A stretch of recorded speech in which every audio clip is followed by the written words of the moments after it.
What's up? This is Philly versus everybody. We're back. I'm JT. I'm Redacted. That's John Redacted. It's just the two of us tonight, but we've got some guests coming up because we got a lot to talk about. All right. Carson Wentz's bum ass. Carson Wentz's bum ass is out. He's going to Indy. So we're just going to get right into it. Redacted, you want to introduce our first guest? Yes, the Queen of England herself. Wow. This is a big day for the pod. Oh, look, the Queen of England's here. God save the Queen.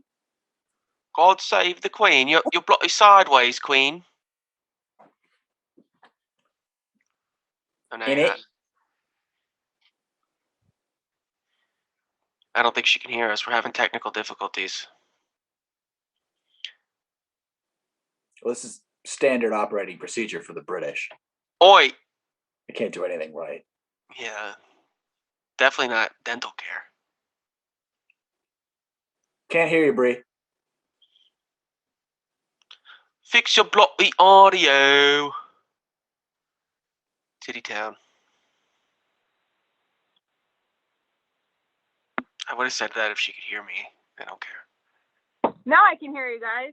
Hey. It wouldn't let me dial in until I was out of the waiting room. So we did. We introed you as the Queen of England, but if you'd like to introduce yourself as who you truly are, feel free to go ahead and do so. You know what? No, I'm gonna stick with it. No, it's fine. I am your Midwest-based friend, Breland. Went to school with both of you guys, and now I live in the middle of the country in Kansas City. So we're just like transcontinentaling this podcast right now. We really are. Midwest, West Coast. I love to see it. We're just missing the mountain time zone. Yeah. What? We're just missing mountain time zone. I know. We got to get somebody in the loop there from like Colorado. Get Big Jim.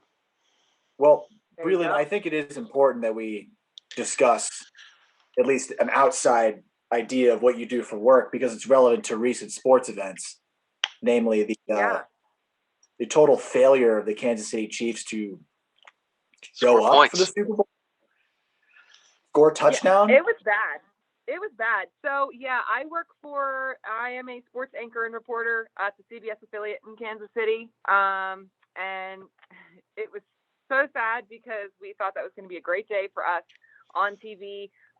Super Bowl was on our air, and we had so many people stationed like all over the city, right? Like waiting for the celebration that was to come. And especially you kind of get caught up in it because it's like, all right, they haven't lost in how long? Like Patrick Mahomes has never lost by more than one score in his entire career. So it's like you kind of just the largest margin of loss he's ever had before the Super Bowl was 8 points. So yeah, and they smacked the Bucks earlier in the year. Exactly. So you just like kind of take for granted like all of those things, and I didn't know if they were going to necessarily win, but I thought it was going to be at least competitive. And then this just was a complete dumpster fire. I thought it was going to be so it wasn't. What? I thought it was going to be a shootout. You know, I bet the over among other bets. Yeah. I had a tip about a Gatorade bet. Didn't pan out, but that's okay. Listen, all right. I had inside information that was close. It was blue. It wasn't purple. So it was like kind of same colors, like genre of cool colors. I forgot you're an art history minor. You know all about the color wheel. Yeah, so I mean, it was the same color genre of cool colors, but not quite the purple we were expecting. But yeah, it was a terrible night. Like that's an understatement for sure. But so it happens, right? What happened? I mean, you can't say that like it was the expectations. You can't say that the big lights got to him because you guys won the Super Bowl last year. You know, Pat Mahomes. Yeah. This is just another day at the office for him. Was it? I think the biggest I think the biggest indicator that there was going to be trouble, and I, again, just kind of taking for granted the ability of this team to kind of have that next man up mentality. Like divisional round, right? Everyone was like, oh my God, this is it when Patrick Mahomes left that game. And Chad Henne comes out and he does the damn thing. And you're like, oh, okay. So there truly was like this next man up mentality where you just kind of didn't think about injuries to players being like a crucial role. But I think looking back on it, that AFC Championship where Eric Fisher, the left tackle, went out with an Achilles injury, and keep in mind Mitchell Schwartz, the right tackle, was already out with a back issue. Laurent Duvernay-Tardif had opted out. Wiz was starting in the Super Bowl. Yeah, exactly. Osemele had torn both tendons in his knees. So, like, the offensive line was really, like, a patchwork offense. And it was one of those things where, like, you didn't notice as much during the regular season that they were just kind of – you knew that they were, like, really struggling to move themselves around and things like that. And every so often you'd see it, but you didn't think about it to that degree because they were still winning and they were still being successful. But they had Eric Fisher, and I think that was kind of like the last nail in that coffin. And you saw, I mean, Patrick Mahomes was pressured more times than any other quarterback in Super Bowl history. And you saw it. Like, he was making erratic throws and things because he had no time to do anything. The pocket was collapsing constantly. So, it was one of those things where, like, nobody made excuses and nobody blamed the offensive line. But you have to blame the offensive line as a big part of that. I saw a stat where Pat Mahomes ran something like 360 yards. No, it was more than that. Like escaping pressure in the backfield. He ran I think it was like. No, it was like 5, 6. Some astronomical amount of yards. Actually, I know what it is. I thought it was close to like 470. I would say that something like that. I would say that it was less of a failure of, It was 500 yards. He scrambled for 500 yards before throwing a pass or getting sacked. I think that's just credit to Tampa Bay's defense. I mean, they really got after it. They really got after it. I got a food delivery. I will be right back on screen. Got food delivered. Pause. Yeah, no, it's fine. Right, but yeah. Listen, I get it, all right? I Grubhub more than anybody else on the planet, especially they know at this point, like, where to come into the studio. I'm like, no, because there's two entrances. And I'm like, not the back entrance, the front entrance. And the Grubhub drivers immediately know because I order so much to the station. So no hate on this Grubhub train here. Well, but, what'd you get? Yeah. I got Hi-Ho cheeseburger. Hey, pretty fire. That's what I like to hear. But anyway, what was the question? Oh, Tampa Bay's defense. I mean, yeah, you got to give them credit. They were amazing. And, I think, quite frankly, the first showing against Kansas City back in, what was that, week 12? Yeah. Mm-hmm. Back in week 12 was kind of a fluke because really the majority of those points that Kansas City scored came in the first quarter, where for some unknown reason they were like, we're not going to cover Tyreek Hill. Like, yeah, he had like 200 yards, didn't he, in the first quarter? Yeah, and after that, it was a game. So, I mean, give them credit. They were really talented. It just really hurt my soul to see Tom Brady win again. But well, it hurt his son's feelings probably too. Oh, God. See, I get to make this publicly known because it's been a minute since we've done a pod. But I love Tom Brady now. I'm a big. He's all in on the Tampa Bay. I love it. Now that he's not a Patriot, I'm like, he's the GOAT. And of all places, I mean, sure, Tampa Bay was set up for somebody like Tom Brady to come in and help take them to a Super Bowl. They had weapons and they had their defense, and Bruce Arians is a good coach. But like when he was the offseason, when he was leaving New England and everybody was like, well, where is he going to go? I don't think anybody thought that he would go to the fucking Bucks. So the fact that he did go to the Bucks and then he won the Super Bowl his first year out in New England. Gag. No. All the Patriots fans I know tried to act like they were happy for him. Oh, we love to see Tom succeed. Always a Patriot. No, fuck that shit. That is the first stage of grieving. Denial. Yeah. Denial. True. There's only one fan who I actually have any respect for regarding Tom Brady because they were actually super pissed about it. And they were like actually behaving like the scorned lover that they were. And so I guess it's just going to take some time fall in line. But was that Pooper? No. Oh, damn. No, Pooper was the worst of them. He was like, "No, we love Tom. Go Tom." Fuck that shit. No. Fuck that shit. Nah, he's done. Anyway, I will say though, like I did take solace in the fact that number one, LaShawn McCoy, what a way to hustle! Congratulations, my friend, on winning 2 without playing a single snap. You go, Glenn Coco. Like, congratulations. He played like 13 snaps the whole season. Yeah, like what? You know what? Whatever. That is some king shit. Like, own it. You go. I am so excited for you. Elaborate for our viewers who don't know. So LaShawn McCoy, former Eagle, all-time Eagle. Oh, yeah, right. Well, I figured this is Philly versus everybody, so everyone's familiar. I think they know who Shady is. We're a worldwide pod. Some people overseas don't. That's true. That's true. Hello to our fans in Dubai or wherever. But yeah, so LaShawn McCoy, former Philadelphia Eagle. He is Pennsylvania, born and bred from the Harrisburg area. He was drafted by Philadelphia. Then Chip Kelly made this as Chip Kelly does, made this terrible trade and traded him basically to rot away in Buffalo in exchange for Kiko Alonso in a string of things that, in my opinion, were racist moves to trade away all the black players and bring in white players from Oregon. That being said, so LaShawn is, I don't know if a lot of people know this, I think LaShawn is actually a 12,000 yard rusher at this point. I know for I thought he was trying to get there because he always puts 12K chase on his posts. Okay, so it was he's definitely 10,000 yards. I think he might be at past 11,000 for sure. Where does that put him on the all-time? 10,000 is a marker that you want to hit if you're a running back. Yeah, that's like a Hall of Fame level thing. He's at 11,000. Is that top 10 all time? Yeah. So the mark. It's got to be close. Gotta be damn, close. his birthday's one day after mine. Where is he on the list of all time? I'm looking, John Browns. I'm looking. I mean, Barry's like 14,000 or something, or Emmett 16 something. He's 22nd. Frank Gore has to have 1 billion. Okay.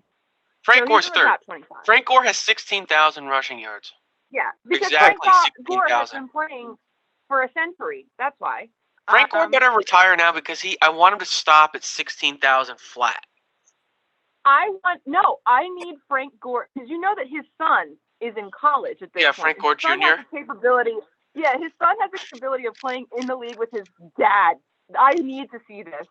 I need it. Yeah. We can get Bronny and Braun together and Frank Gore Jr. and Frank Gore Sr. Frank Gore Jr. Exactly. and Sr. I need do it for Braun and Bronny. Take those on. They'd be so mad. Need it so much. I love it. But yeah, so LaShawn was traded from Philadelphia to Buffalo. He essentially rotted there because Buffalo had no weapon. Buffalo was Buffalo. We know this. And then when the Bills finally were getting good, they were like, oh, we don't need you anymore. So they caught him. He came to Kansas City for a year. And he was really in that locker room just to be a mentor. Like Andy Reid wanted somebody in there. They had a very young running back core at the time. And LaShawn was going to be that person that just kind of helped them adjust to the league. Well, he ended up winning a Super Bowl, was inactive for the Super Bowl, but still won a ring, and then goes to Tampa Bay and wins another one. So hey, he was active for this one, though. He was active for this one. So, hey, at least he got to dress, whatever. But did he play a single No, he in didn't. either Super Bowl? No. If I was Bruce Arians, I would have put him in for like a one snap. Just because it's a blowout. Just to hold the football like a sack of bread. Yeah, just let him in there for one time. You don't even have to, make him part of the play. Just put him in for a hot minute so he gets to be on the field and call it a day. But yeah, so I'm super happy for LaShawn, and I'm super duper happy that Bruce Arians' staff is by far one of the most diverse in all of the National Football League. He has multiple women on his staff. He has all the black people on his staff. And with everything that went on with Eric Bieniemy over the past 2 years, I was like, you know what?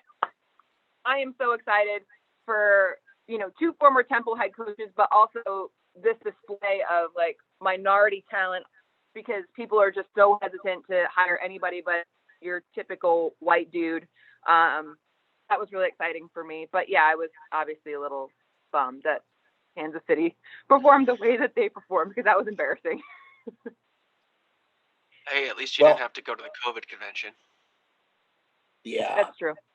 I didn't when have I to was do watching that. the game, I was saying to my pops while I was watching the game, I was like, look, sure, I feel a little bad for Kansas City, but it's not like they're not going to be back in this game again, probably next year. They're already favorites to win the Super Bowl next year. Yeah, they'll be fine. And that's the thing. With Pat Mahomes, like, come on. Yeah, that's the thing. It's like there is no doubt, and I think people were disappointed with the outcome, but not disappointed with this team. Injuries play a big factor of it, and once you have your offensive line being like an 8th grade JV team, essentially. They say all the time about football. They say it's one game, right? You can be a great team, but one game, you either show up or you don't. Yep. So how about those Royals? They're all right. What's going on with Kansas City sports? I'm kidding. Well, they're in spring training right now.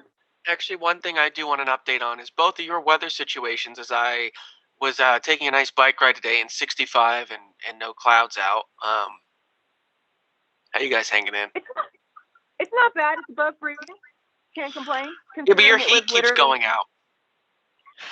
No, it only played those games when it was 2 degrees outside. Now it's fine. So have you been affected by the giant, terrible winter storm, the like 3 inches of snow that Texas got, and like people are dying because Texas doesn't know how to deal with snow apparently? Yeah, we had it. We had some of it. It was like it was 0 for 3-4 days or whatever, and we were part of that like energy blackout. They we didn't have a complete shutdown, but they're doing these things where they would shut off power for us for like an hour or 2 or whatever. My heat kept going in and out, and I really don't know why, but it was a space heater type of week. But yeah, we seem to be all right now. Knock on wood that it doesn't happen again. But yeah, Kansas City can't deal with snow. It's just a fact. Huddling around the space. That sounds fun. Yeah, and it's so frustrating because like I'm from the Northeast, obviously. Like we all went to Temple together, and then when I moved away from Pennsylvania, I was living in like Rochester, New York. So their snow removal was like every day. But here it's just, I don't even know what they're doing, but it's not good, whatever it is. So I hope they get it together at some point, because yikes.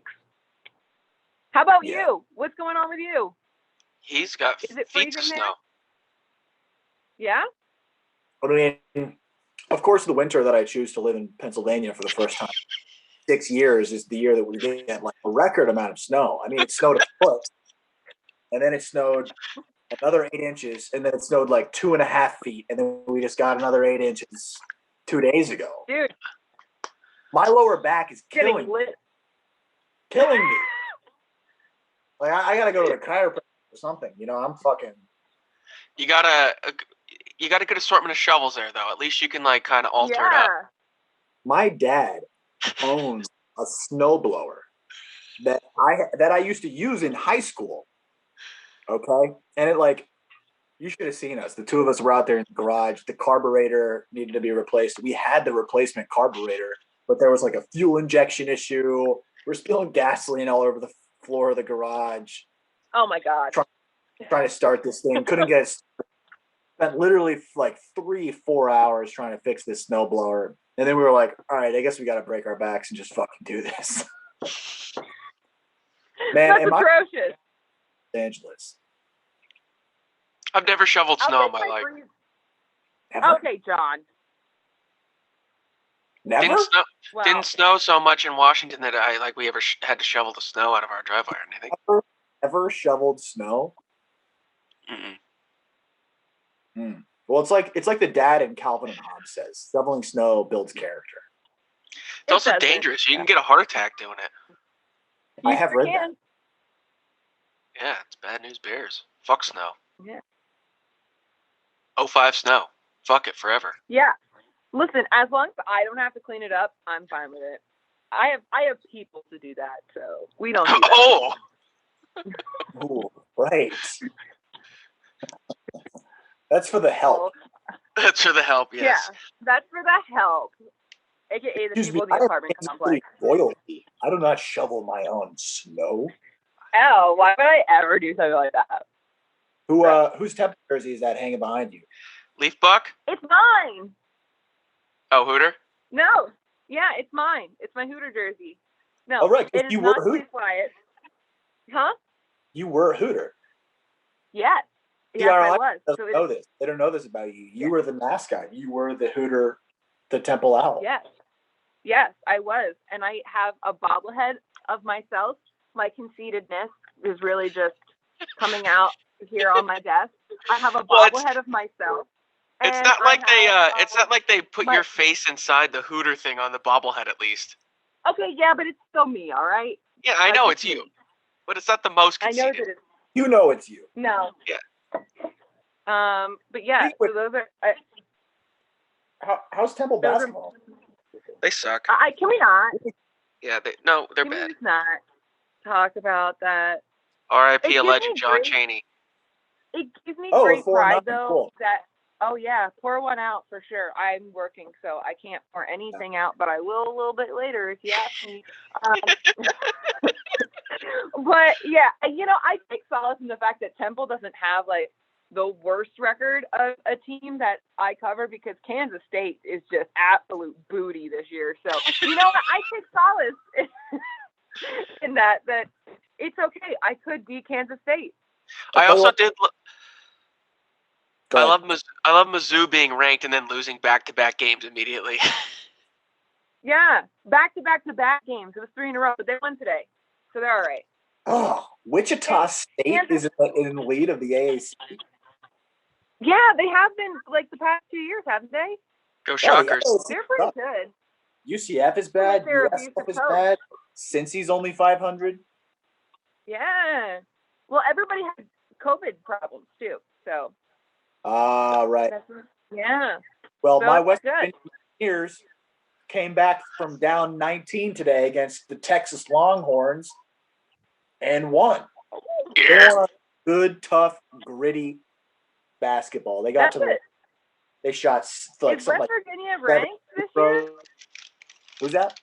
Yeah, they're like 12. Is West Virginia? Oh yeah, we're no, ranked. because Texas is 12. Oh, they're 14. They're like right next to Texas. We're 13. Oh, okay. 13. Okay, so they're moving into third place in the Big 12. Hey, we only lost by 1 to Gonzaga. We only lost by 1 to Oklahoma. Some other good teams. Yeah. We actually close out the year. We played Baylor, undefeated Baylor, and then we actually played Kansas State to close out the season. Oh, that's a win. That's no problem. The Mountaineers in the big dance since we got robbed of it last year, partner. The three of us could probably beat Kansas State at this point. I mean, really. Yeah. I got a win shot. Good. That's about it. I have no handles. I don't have any basketball defense, skills. but I have a wicked jump shot. That's my basketball. Good. I don't have anything, so you guys are gonna have to carry this. I'll be your bench player. That's about it. You're tall for a woman. Yes, I am. I should have played basketball, but I didn't.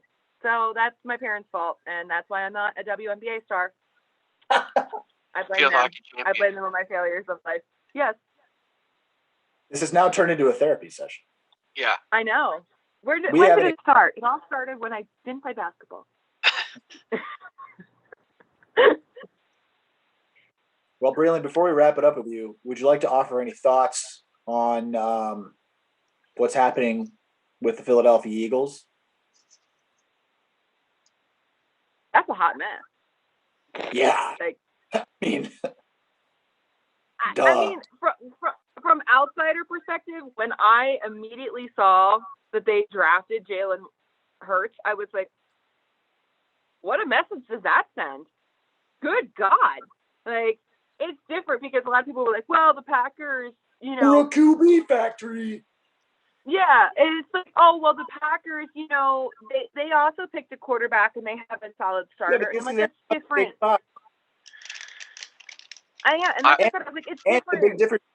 The big difference there is, how did Aaron Rodgers play the year after they drafted his replacement? Oh, he won an MVP. Yeah. Yeah. Was he the MVP and it's this like, year? Okay. Yeah. He's also an established quarterback. Like, they knew they weren't getting rid of Aaron Rodgers anytime soon. Carson Wentz was, like, very much wishy-washy, still trying to fight. And all that does is, like, add more division. And I was like, oh, this is going to be a wild thing. Like, off the jump, I was like, this is going to be a wild thing to play out. And sure enough. A fucking baby back bitch.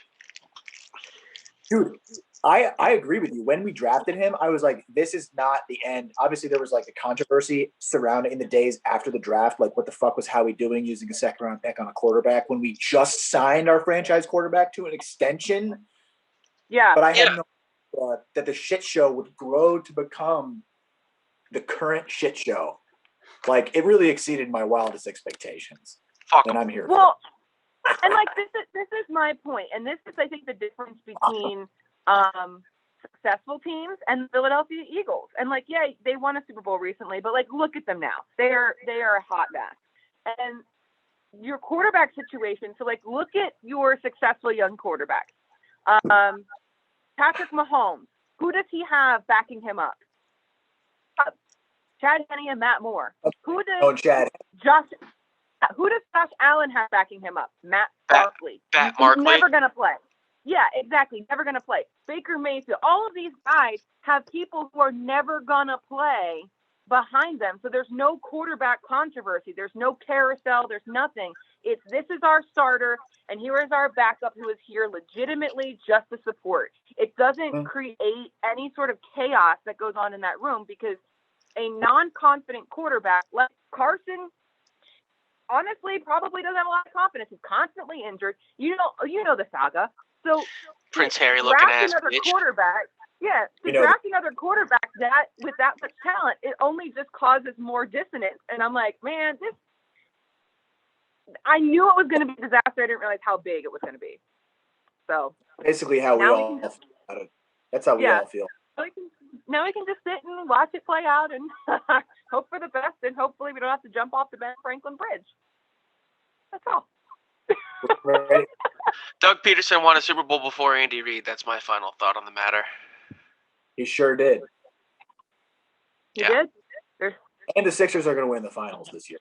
My focus is entirely the Sixers. So if Malcolm were here right now, he would say nobody's fucking with us. And it's true. That is true. They got the MVP. You gotta focus your attention. Oh, Bill Self's favorite gem, JoJo.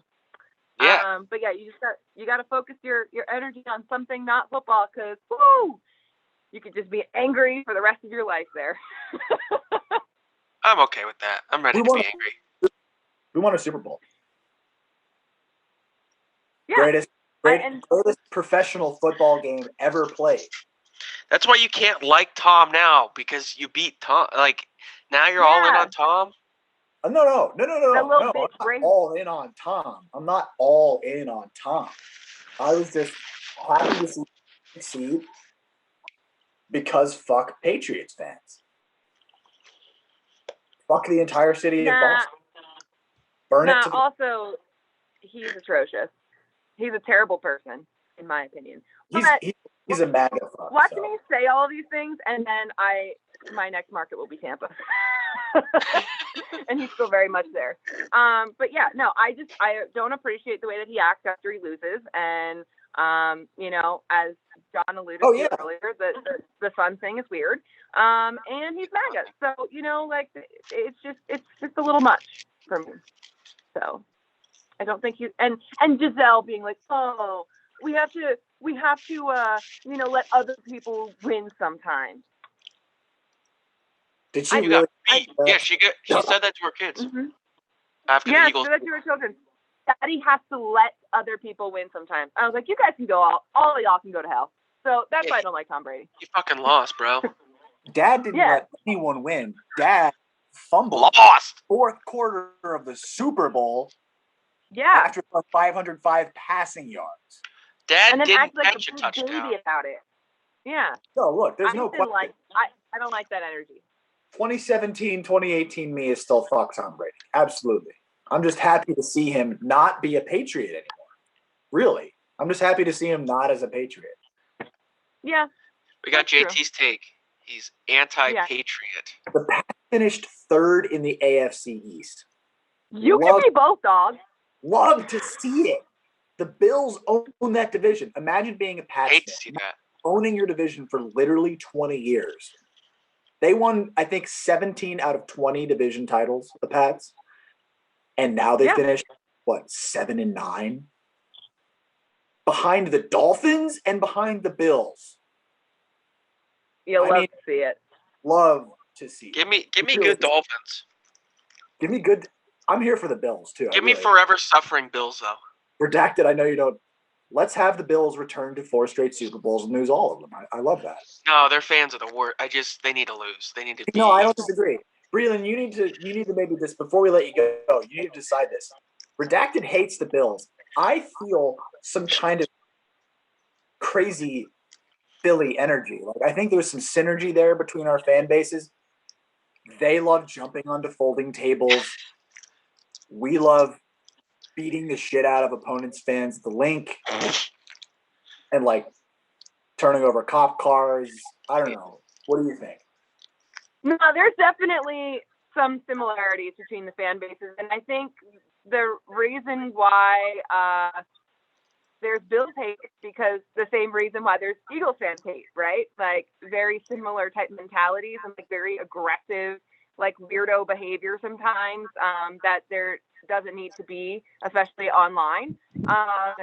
That being said, I don't mean to sound like this person, but yeah, go Bills, I guess. But the AFC runs through Arrowhead at this point, so like, have fun coming to the AFC championships and losing, like, because unless they do something, they got spanked both times they played Patrick Mahomes, and I'm not sure that's going to change because this team is here to stay for a really long time. Everyone's kind of just re-upped their contract, so you old bald-headed Shawnee can't figure it out.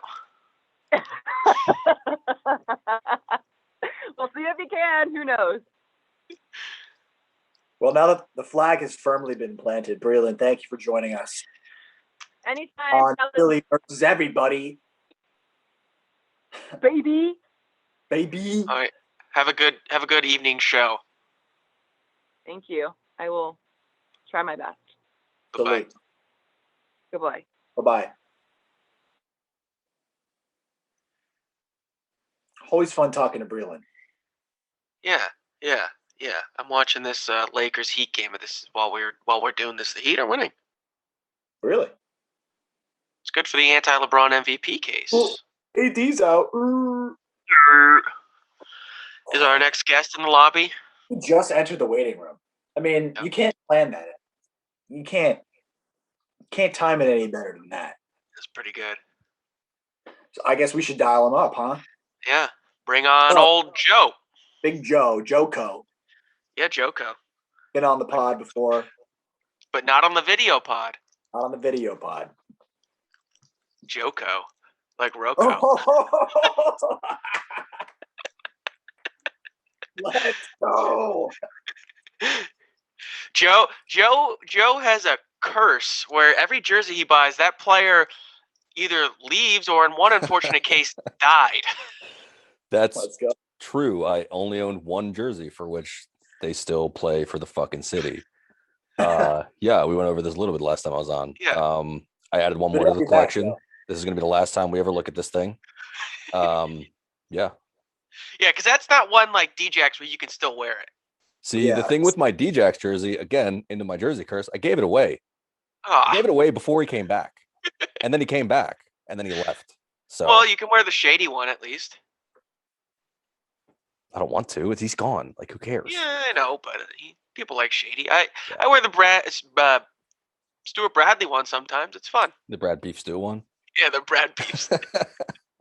Yeah, I thought I'd also Well, instead of just wearing it, I thought I'd teach John a little something about a backdrop for a podcast. Instead of just playing video games and fucking playing Madden on all offense. Yeah, okay. Oh, he does that. What's going on over there then, John? Huh? Oh, this is the Heat. Lakers are on in the background. I meant the other way. You got the video game going on the other side, right? No, I don't have any video games. Hey, John's showing off. Redacted is showing off his new couch, man. I did get a new couch. I mean, that's one hell of a backdrop, but let me tell you, viewers don't give a shit about a couch. The thing is, he's got an Eagles blanket. He's got an Eagles blanket, but he doesn't he could just drape it. He could open it. That's all you need to do. Like, I put the pillow. I have a pillow that Yeah, a little something. That's it. You can see it. And I have this, Right, this doesn't need to be shit on me right There now. you go. I got good stuff hanging up in here. My setup is less than ideal. Yeah, I mean, from a Wawa the day after we won. Here, I'll go get a backdrop. Well, you're in the middle of the. Is this like the beginning of the podcast, or do you just like in the middle of it just going to change your backdrop, John? We're in the middle of it, but Jesus. I mean, look, I'm going to hang on to my Wentz jersey because it's the jersey. There you go. He's got the wilt. You can't see with the glare, John. My Wentz jersey was the one that I was wearing when we won the Super Bowl. Yeah. It's the one that I bled all over, dilly. Right. I don't know if you've heard that. Yeah, there you go. You can. I got Wilt now from Philly West. That's much better. May Philly West rest in peace. So have I told you the dilly Super Bowl story that happened to me? I don't think I've heard it. I'll keep it brief, but you remember the Bud Light ads from that year. Yeah, everybody steals the Bud Light from us now. He's really ours. He was with us first. I have first. a scar right here. It's like right next to my whatever the main artery is that people use to fist fight the Bud Light. Oh.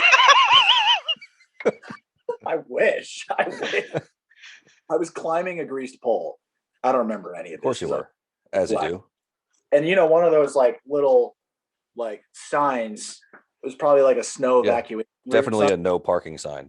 I literally just jabbed my wrist into it because the wound that I had, this scar, is not from a cut. It wasn't a cut. Mm-hmm. It was a divot in golf when you take a nice chunk out of the green or something. It was that. It was like a hole. There was a nice wedge. You're missing part of your arm now. Yeah, it's just gone. You're 99.98% JT now. Exactly. The 0.02 is still on that sign in Center City.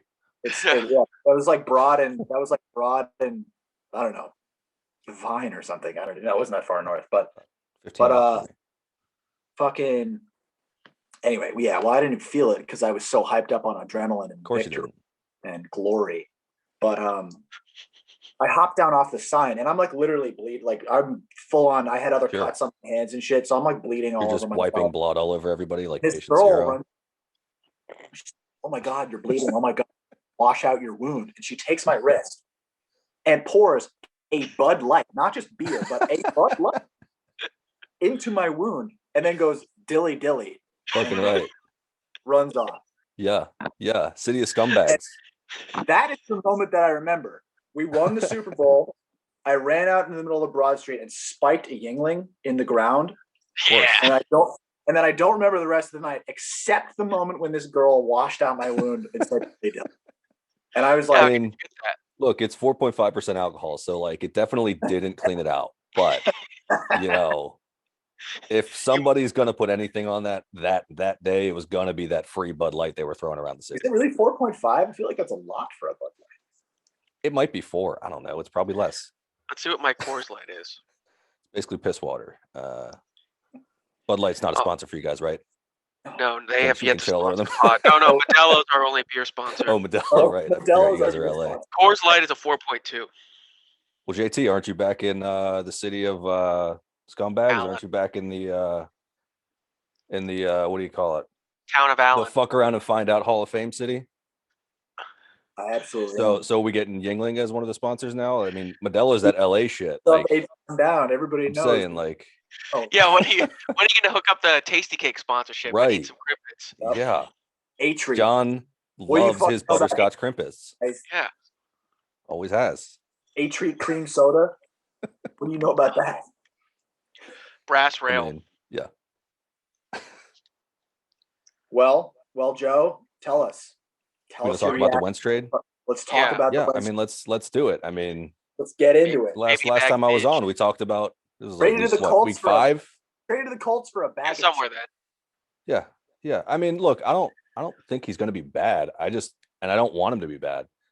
I just think that the situation with everything that you're hearing about it now, the situation was toxic between him and Doug and the Eagles organization as a whole, right? Like, they apparently weren't talking for 10 weeks after the draft. Yeah, that's nuts. Like, how much of a baby do you have to be? How does that fucking happen? I mean, look, you got hurt every year. Like, also, basically every year. You just signed a huge contract. Yeah. They don't speak? Yeah. I mean, unbelievable. And like, I was Schefter never said they would text, but they wouldn't speak. Right. When I was never on the fire Doug train at all. I wanted him here for a decade. Yeah. But after I heard that shit, like, you can't. I know it's definitely both of their faults to an extent, but if you can't handle a quarterback that's slightly not diva is the wrong word, but like Carson was supposedly like, you can't handle that. He's not. Carson wasn't good enough to be a diva. He's not good enough to be a diva. Yeah. I was listening to a podcast today before this. The guy that wrote that original Carson Wentz story that everybody thought was bad at the time, but turns out to probably be very true. Remember that when they said he was bad in the locker room? Yeah. Yeah. So he wrote a follow-up story, and he was talking about that too. And he said it's just Howie and Laurie they wouldn't be hard on him because he didn't like that. So then it's like they were just like, they literally told Deuce, don't coach the guys too hard. Like, it just became an organization where Lurie and Howie were just not letting the coaches do what they need to do to be coaches. Yeah. I mean, whereas they said Jalen Hurts, that he couldn't get enough coaching. He would ask everybody he's like, what did I not see that you saw? Like, is there something I saw differently than you? Like, I need to know. They said that rhetoric or like figuratively, he slept in the coaches' offices last year because he was like just trying to get better.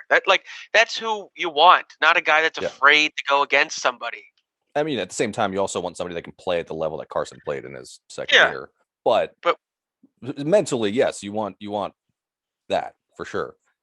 But that was the thing that we were talking about with Wentz, is that his mental seemed to be, he tore his ACL and MCL and he recovered. Yeah. He had like back issues or whatever. Yeah, he broke his back. But his issue never seemed to be that he didn't physically have it's not like his equipment wasn't working anymore. It always seemed to be something mental. Right. Especially when it came out that he was constantly audibling at the line, moving off of Doug's plays. I mean, Redacted can attest to this season. Every single time it'd be 3rd and 5, 3rd and 4. Yep. He'd throw a 40-yard pass down the field, but had no shot of being caught. No shot. I'm like, why the fuck did we throw a 40-yard pass thinking that was Doug's fault? When it turns out that Wentz was the guy who wanted to come in and be Mr. NFL arm. Yeah. I think a guy like Hurts, who wants to get better and wants to be coached, over a guy who's got an NFL arm and is just too much of a baby. Yeah. I mean, I'll take that every day. It's just so surprising. I mean, people are different. I just think it's so surprising when you draft a 24-year-old quarterback as opposed to, I don't know how old Jalen was, maybe 21 or 22. Yeah. Carson's been in the league for 5 years. He's 28, 29 years old now. And Jalen's, yeah. I mean, how is the maturity level that different between those guys? I mean, you figure if you're getting one thing from a 24-year-old quarterback when you draft him, it's maturity. And it's the last thing that he had. Yeah. Well, and I think it goes to Jack Redacted's big gripe about him. Jack Redacted. He went to a small nothing school, so he never had to have any adversities. Like, he just was handed everything. He played bad competition, because look at Hurts, was benched for Tua, then he goes to Oklahoma, is the Heisman winner. Yeah. Yeah, I mean, Jack Redacted definitely has some solid points every now and then. In a tiny fucking I'm still waiting for the Jack Redacted episode. You guys might have to put up like a Patreon for that episode. That's going to be a wild episode. There's going to be a lot of things that shouldn't be said on the internet, even. But yeah, I'm waiting for the Jack Redacted episode. I mean, John doesn't earn the name Redacted without being born from that thing. See, Willie Mays. See, he knew that's a baseball player. See, That's how he'd start. He'd just say what their job is first, and then he would launch into something that's like not racist, but definitely involves race, you know? Yeah. Well, I saw an article today that it was a Deadspin writer. I don't know who it was. Oh, that was so bad. Yeah, saying that we can assume that racism is why most Philly, or like 40-something% of Philly. That was because it's Philly, we can assume that Yes. they were that the racists wanted Wentz to start over Hurts. Because it's Philly, we can assume that they wanted Wentz. Look, there's definitely some old Italian sauce monkeys in South Philly that are for sure racist. However, they're bigger football fans than they are racists. No, they're way bigger football fans than they are racists. They'll put up, you know, Blue Lives Matter flags, but right above it is an Eagles flag. They don't give a shit if it's about football. That is the analogy, Joe. Yeah. That's the analogy. I know. I mean, I know the city. I never leave. I left for like a few months, and I couldn't leave for that long. It's too much. You're like Charlie. Yeah. You got the Philly winter. Yeah, I'm Charlie. Oh, this is my celebration of being out of the army beard. Also, quarantine ran into it too. So this is the only way I could really celebrate. I haven't cut my hair mostly since quarantine. Yeah, so you're wearing a beanie. Adios sticking out of the back there. Adios to G.I. Joe. G.I. Joe was done. Yeah, I got the paintbrush. Dunzo. Really awful. You were civilian Joe again. Yeah. We're G.I. Joe. Oh, fuck. National Guard, baby. Yeah. I was a weekend warrior, barely a soldier. You're welcome for my service. Service regardless. Yeah, well, Trump almost used you guys. Almost, he did. What do you mean? I got out. I got out only if I was on. You know, I was active for the BLM riots in Philly. You know, they activated us partly because they were happening during COVID. It was just made it worse, and so you know, I was active for that, but then my contract ended before, you know, the stuff that happened in the Capitol. So got out by the skin of my teeth. 2 of my fucking coworkers were over there though and split my office in half for a fucking month. That sucked. Yikes. Yeah. Yikes. They were storming the Capitol? No, they were soldiers. I'm Come on. I'm kidding. I mean, what if somebody's just like, hey, I'm calling out of work that day. Nothing's going on, but if I had to place a wager on being able to find a QAnon guy in the next 30 minutes, I'd go to my unit. I'm just saying, like, those guys are in the military. Yeah. It's not a surprise. Jack Redacted is very, very disturbed by QAnon. He recently found out about it like a month or two ago. He's like, what is this QAnon bullshit? And I'm like, they I don't know. They think JFK Jr.'s alive and him and Trump are going to be the next. It's like, it's insane bullshit. And he's like, JFK is alive. He's like, I don't know how they can believe this kind of shit. I guess they just don't think. I'm like, obviously. It's just funny, like, you know, the generation that told us that. I mean, obviously, Jack Redacted doesn't fall under this category, but generation but a lot of those people do. Don't believe everything you read on the internet. Believes everything they read on the internet. Yeah, your mom's got a good Facebook page. Oh yeah, I constantly have to delete my mom's friend request because I don't want to see that shit. I deactivated my Facebook because I can't do it anymore. The only social media I'm on right now is Reddit, which actually that's only because you guys keep getting kicked off Twitter. Well, he specifically is permanently banned. I don't think I could start a new Twitter profile even if I tried. You'd have to use somebody else's phone number and email. I got kicked off my third account, which was the one that's the straw that broke the camel's back. I mean, you figure if it's so easy for companies to get like 1,000 phone numbers to send you spam calls on a daily basis, maybe we can get fucking Philly versus everybody like 30 new Twitter phone numbers to get kicked off of Twitter with for the next year, huh? Tell you what, what was the last thing you did that got you kicked off? What was the last thing that you offense? Did? Yeah, what got you? I called Ben Shapiro a little bitch. He's all about facts. Well, that is a fact. For sure. Which Twitter told me that I was banned for harassment on the basis of sex. or gender. And I was like, well, that doesn't make any sense because Ben Shapiro is a man. Well, calling him a I don't little know. bitch. Does he put his gender pronouns in his bio? Because there's no way we could know whether or not he's male or female if he doesn't. Calling a woman a bitch is entirely different than calling a man a bitch. Both can be problematic. Yeah. Okay, I understand that. However, it is still a very appropriate term for someone like Ben Shapiro. It's the internet. Like, why are we splitting hairs? Yeah. Like, who gives a shit? I also was having a discussion. I'll be able to say whatever I want on the internet. Yeah. I mean, get a VPN. Jack Dorsey. Make sure that the NSA can't track you to your house. Get a firewall. Block your fucking IP address, and then say whatever the hell you want. Trust me. But yeah, I don't access the dark web through Google Chrome, man. Trust me, okay? Is it worse to call a woman a whore or a bitch? I love how this podcast evolved from, we're going to talk about Philly sports occasionally or Philly sports all the time to occasionally. And also we're going to talk about how weird John's dad is and what's worse to call a woman a bitch or a whore. Because he was just saying calling a man a bitch and a woman a bitch, but now. Yeah. Well, we started the pod before COVID and now it's the before and after times, man. Yeah. You got to adapt. All of it's just fucking wild. It's the wild fucking West. Or in this case, it's the wild fucking East.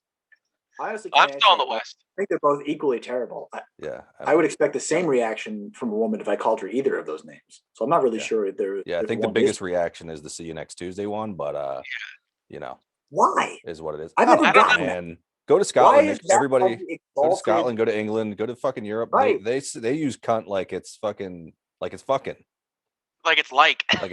yeah. But I don't even hear. This is the thing. I don't even hear cunt like that often. No, I really don't. Like because it hits harder. Like because you don't hear it as often, it hits harder. No, I mean that's bitch hits harder. I think for women, it hits harder because you don't hear it as often. Anything that's not used as often. It sounds a little more like brick walls. Like, yeah, it does sound like a face punch. Cunt. Yeah, that's why it's called murder, not muck duck. Yeah, muck duck. Little Office reference for you guys. Anyway, for the Wentz, we're going to eventually get back to sports. I'm glad that I'm the one that's steering the conversation back to sports. No, you're right. For the Wentz trade, I came on. It was like week 5. My biggest concern there was getting the value for him because the way he's been playing, it made no sense that he'd get better. Yeah. So like if he did, great. We'd have a nice quarterback for a while, and he wouldn't be. I never saw him really getting back to that MVP level play, but he's 28 years old. If you waited, you're trading a 29, 30, 31-year-old quarterback. It's the contract's easier to trade, but you're getting nothing back for him. Now they're getting something that could turn into a first-round pick if he plays enough snaps, and you're getting a third-round pick this year. I mean, it's not ideal what you got for him, but it's more than you would have got if you traded him a week from now, even. And if you look at it, it's pretty likely, as long as he is healthy, that they'll get that first-round pick. Yeah. Because the Colts could pull some fucky shit and but the Colts are locked into him for 2 years now. Like that's the way his contract is. They are locked in for at least 2 years, so they're not going to say that. But we were also locked into him for 5 years, and that didn't happen either. Well, true, but no. But it's like it becomes guaranteed, which the Eagles obviously didn't have to pay. They just took the cap hit. The Philadelphia sports thing. It's like the Sixers. Any player who leaves the Philly sports team is just going to be better. Like, even if they're like 7-10 next year, because there's 17 games, don't forget. Even if they're 7-10, they did expand the season next year. Yeah, and he plays 15 of those games, then we get the first round pick. Because like they're still competitive, but they're not going to pull him. Yeah, it'd be interesting to find out if for those math nerds to find out, is it easier to get to that 70 or 75% snaps if with 17 or 16 games? Well, I heard. Well, yeah, it is snap percentage. Get some fucking math nerds on it. It's either 70% of the snaps and they make the playoffs, or 75% of the snaps. Right. Well, and then even if they don't, he's going to play 75% unless he gets hurt. Even if they make the playoffs, he has to play 7%. Yeah. The Colts are set up to run. The Colts are a good team. Yeah, they're definitely a good team. I mean, the quarterback was the last piece they really needed. Give me Bolo, Bill. To go back to what you were saying, Joe. Yeah, I mean, I remember when you were on the pod in the middle of last season saying, sure, Wentz is playing like shit, or he's playing below where we think he should be playing. I remember saying we don't need him to be an MVP caliber. We don't need him to be a top 3 quarterback like I thought he was. I still think he has the potential to be, if he played as well as he could, he still could be one of the best QBs in the league. But we don't need it as long as he's a top half quarterback. Like as long as he was doing more to add to the team's ability to win games than the opposite. Except that's the thing. He wasn't a top 10 or a top 15 QB. He was the bottom one. Yeah. He threw the most interceptions, and he didn't play every game. I think adjusted DVOA or whatever, he was the 35th best quarterback in the league. Yeah. There are only 32 starters. Yep. I mean, he made the 33rd because he got benched. But yeah.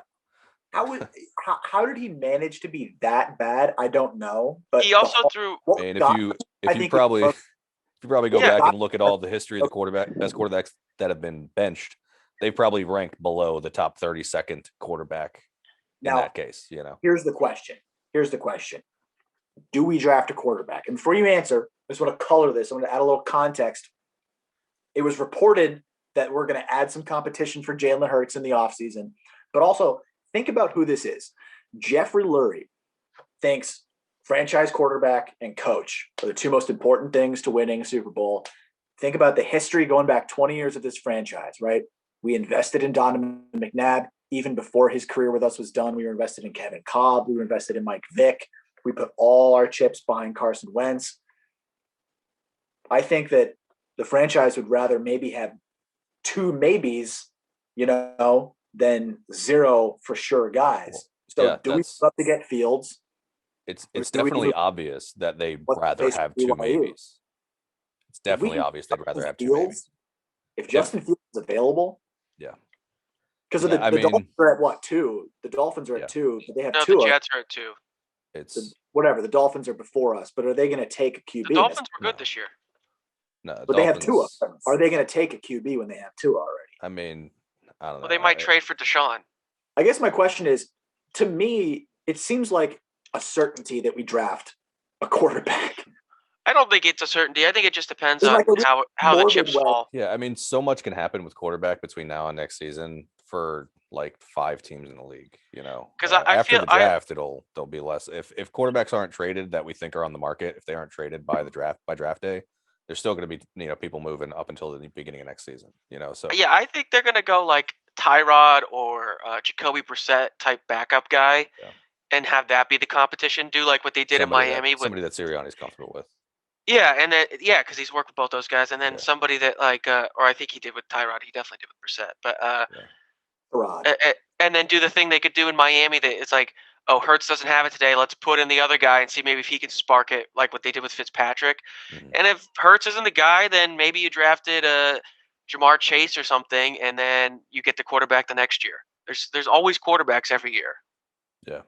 Yeah, and I mean, you've seen rumors about pretty much everything at this point. I don't know what to put stock in. It was rumored that Carson wasn't talking to Doug for 10 weeks before the season started last year. So, I don't know how much stock to put in any of it. But, I mean, Deshaun's available. I mean, Eagles are probably going to make a few calls for that. But they have no cap space. They're $45 million over.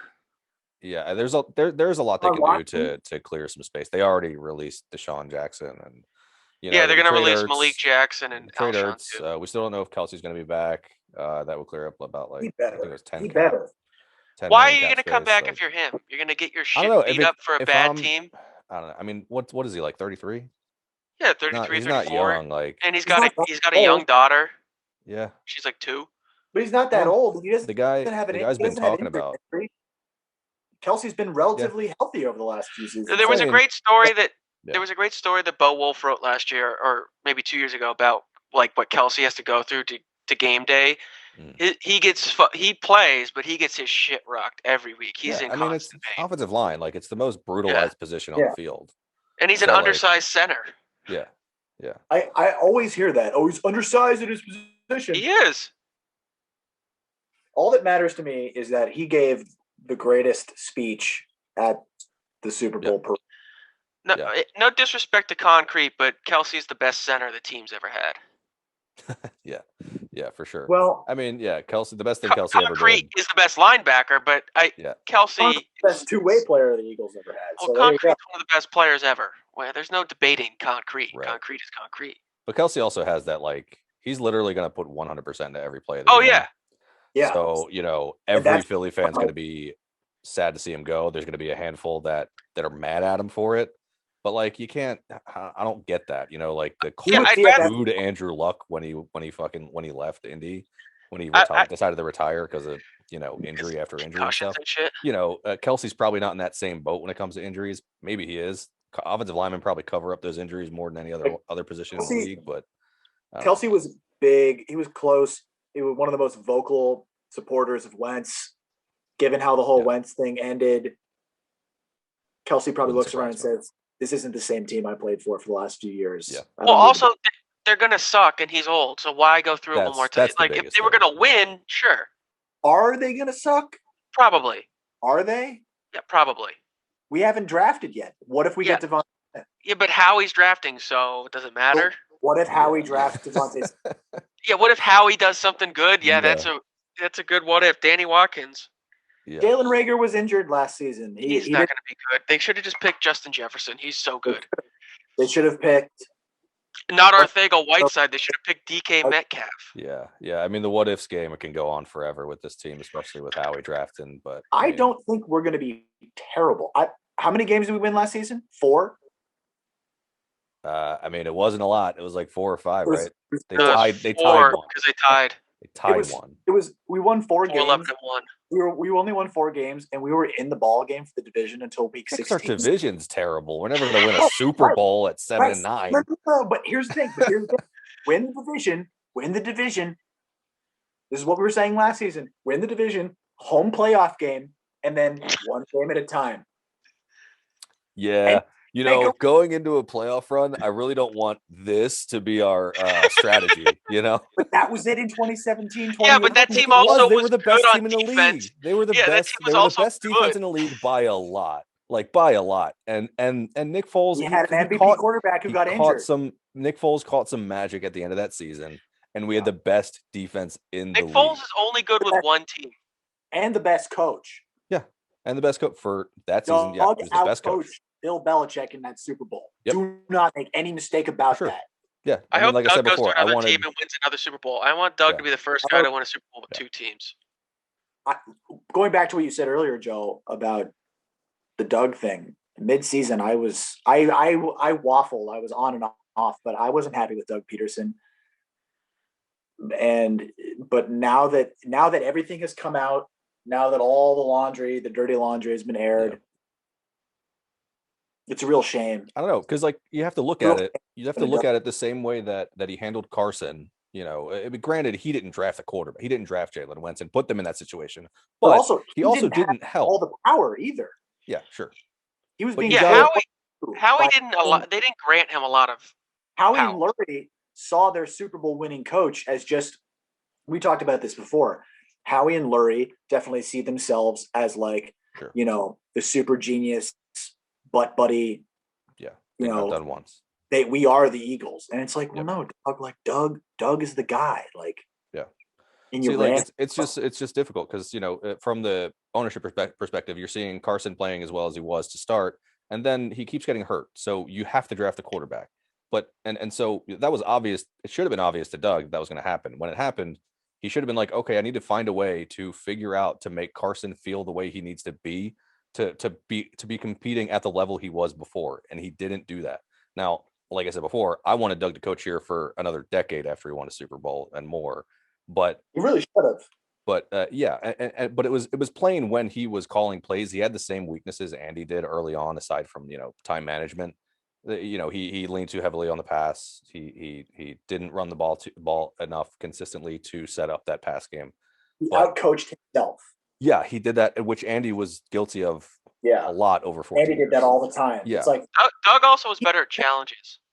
He's much better at challenges. Yeah. Andy's never won a challenge. I agree with that. Doug and Andy both really got in their own way when it came to, last season there would be offensive drives where it's how are we just unable to move the games? How are we unable to just simply pick up 10 yards? Just have bad players. I mean, yeah. Also, we started like some 13 or 14 different offensive line combinations throughout the season. I think it was 15 in 16 games. Yeah. Yeah, and there's definitely excuses to be made, but like that doesn't get you in the playoffs the next year, you know. Our two highest paid receivers, Alshon and Deshaun Jackson, like didn't play at all. I'm just glad that baby back bitch is gone with that wah attitude. No accountability. Have an ass. How do you look at yourself in the mirror and say I shouldn't be benched with how I'm playing? Like, are you kidding me? Yeah. Well, I mean, it's because of the way the organization treated him. It's because I know that's why.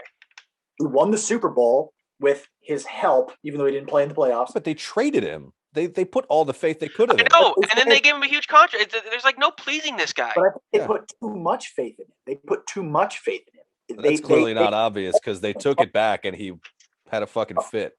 Ginger Jesus. He was Ginger Jesus. He could do no wrong. Instead, we should have said, look. Yeah, he had the same career projection that Dalton did when they called him that in Cincinnati. You know, if he ends his career with the numbers that Dalton has, I wouldn't be surprised at this point. Maybe the focus was too much on career projections, you know, and not as much on here's what you've done. They coddled him. They coddled him too much. And then anytime they tried to correct anything, he didn't want to do it. Yeah. It's a real shame. Just fuck him.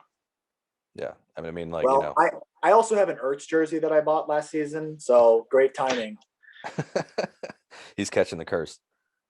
Yeah, don't pass that curse on to me. I have one jersey I can wear, Ben Simmons. He almost got traded as well. So possession that are my size that I can wear are Wentz, Ertz, and Deshaun Jackson. Oh wait, don't forget the other Sixers jersey you have. Or that's Eagles jerseys. Oh, I bought a Chinese Al Horford jersey. Oh yeah. I spent literally $13 on it, so I do not care at all. But the problem is it was the dank throwback that said 76ers on it and like the cream. That's awesome. Well, what I want to do, were the numbers hanging off the bottom, is maybe find somebody. It wasn't like that, Moses. I'm gonna like cut off. I'll find somebody who does embroidery and be like, "Yo, turn this into an Embiid jersey or turn this into a Ben Simmons jersey." Like, because I got to have somebody wear 24 or 40. Well, he wore 42, right? 42, yeah. Yeah, he's got to find somebody that wears 24 or 42. Yeah, I'm just put his name on the back. Put it into a TJ McConnell jersey, and then you can bury it. He never even wore that jersey. Or you could just do like my dad did and just buy us 4 XXL blank Phillies jerseys, and nobody wears them. He goes to Foreman Mills when I was like 12, and I was like, "Hey, Dad, can I get a jersey?" So we end up going to Foreman Mills the next day. And it was like around when the Phillies were good, right? So he goes to the back and finds one of the blank jerseys and finds the ones on the fucking, you know, the retail rack. They're literally like so big they're fucking tablecloth, you know, and there's no name on the back. Who's wearing a blank? Like me and John make fun of like the Charlie Manuel wearers. Those guys that buy Pete those McCannon jerseys. one time. Pete McCannon jersey. I mean, Christ, I'd rather have that than a blank jersey. Yeah, at least it's somebody. Yeah. Back when Majestic used to do the MLB stuff, my dad's buddy was like all about this Majestic like warehouse sale. They would have like a big clearance sale every year or something where you had to like be in the know. You show up at like 7 a.m. and wait in line. And oh yeah, because that's out by where you are, right? Yeah, he used to always do that. He used to always buy. He'd be like, "Well, I got this jersey. It's an XL, but here you go." And so I have all this shit in my closet. You'll grow into it. That'll never fit me. John, the Yingling jersey or the Yingling shirt that I gave you, I think was from such an event. Like I literally was going through my childhood closet, pulled out this XL Yingling shirt, but the Yingling logo is like off center a little bit. Like, oh, that makes sense. That it was like one of these clearance things. Then, yeah. Yeah. It's a great shirt. I wear it. You grow into it, and I you know, I hope I never grow into a triple XL. Yeah. Yeah. Here's this thing doesn't fit you. Yeah. Oh, thanks, guy. It was like down to my knees when he bought it. This was like before 2008, so you know, kid. Thanks, Dad. Well, so here's the thing. When we talk about how good or bad the Eagles will be next season, I can only compare it to this last season in which we were dog shit and we didn't even really like play football. Like the games were so hard to watch because we didn't even seem like a functioning team. Yeah, it's bad. So for me, if we can seem like a football team, maybe a bad football team, but a football team who can win 6-7 games. Who knows? Maybe even go 8. Yeah, they can win 6-7 games, but like, look, I think last season is going to be like in the history of football is going to be like the biggest anomaly of all of them. I hope it's just because of COVID. Like, you didn't have the off-season workouts. It's really tough to project how players are going to go. There were so many people injured. It's really tough to project how players are going to go year to year from the year before last and the year after, this past season because of COVID. Now, I mean, that doesn't mean I think the Eagles are actually still going to be good. It just means that like it's just tougher to predict because now they're going to have their off-season workouts together. We're going to have a new starting quarterback. Defense. I mean, I think Hurts should be the guy. Say again. I think Hurts should be the guy. Yeah, I mean, if you bring in Fields, there have been rumors that Watson was going to the Jets if they. Oh God! If that was happening, you would assume that Houston would end up getting Sunshine. But if that first pick's available, I'd throw everything we had at it to get Sunshine. To be perfectly honest, really, Jags have Jags have sorry, the Jags. My bad. Yeah. You actually would want to go get Trevor Lawrence? 100%. Yeah, I mean he's the closest. He's got the closest grade to like the Andrew Lucks, the John Elways that we've seen ever. Mm-hmm. So like.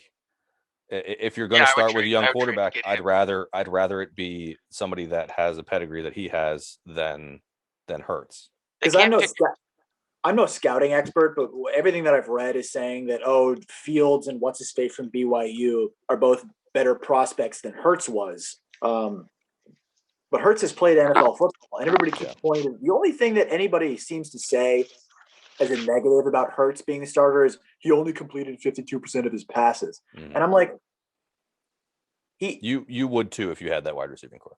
But he played 3.5 games. Exactly. He played 3.5 games under a coach who didn't. They just need to give Fulgham the goddamn ball. How is last year at all a relevant sample for how Hurts can perform as a starting QB? I don't think it is. Yeah. Yeah, I mean, to your point that like you really only need a top half of the league quarterback, I definitely think Hurts can be that. However, I think Lawrence has the chance to be a top 5 quarterback for the next decade. Yeah, he could be. He's like a legit stud superstar. The way the league is going, and he's fast. Hurts has the right style of play. He's similar to Lamar, Mahomes kind of. I'm gonna stretch the field by scrambling off and making the defense stay honest. That's Lawrence plays the same way too. So. Poor Deshaun Watson. If he actually does get traded to the Jets, I will feel even more bad for him than I mean.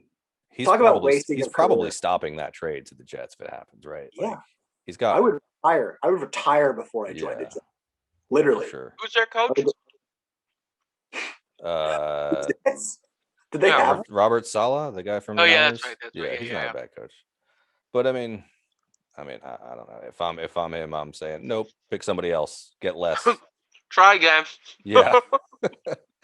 I mean, this wouldn't be the worst landing spot for him if it did come down to that. But we've got no trade capital and no cap space right now. I think they could do a lot for cap space to make the space for him. But what you're doing is we got to trade Zach. They can't do it. Because the only way they could do it is with trading some of the players that they're going to need to cut, but they can't trade them till the league year starts, and they have to be cap compliant by the league year starting. So they can't trade for Watson. That's like March something.